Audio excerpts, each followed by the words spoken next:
À la veille de la reprise de l'entraînement, l'Estac s'est montré plutôt calme sur le marché des transferts. Cela n'a quand même pas empêché les dirigeants troyens de se montrer très actifs.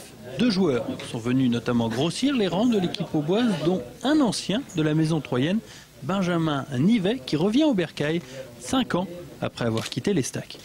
J'ai évolué, j'ai gagné aussi en expérience parce que j'ai aussi fait beaucoup de matchs ces dernières années et donc voilà, vécu pas mal de choses avec le Stade Malherbe de Caen.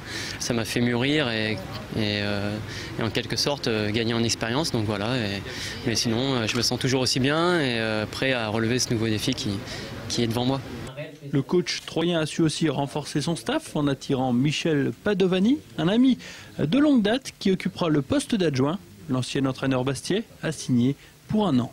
Connaissant Jean-Marc, j'avais envie d'apprendre peut-être une autre, vu sa réputation, une autre façon de travailler. C'est pour ça que je suis venu. L'autre recrue n'est pas un inconnu pour l'entraîneur Jean-Marc Furlan, puisque Stéphane Darbion est passé par le FC Nantes après avoir été formé toute sa carrière à Montpellier.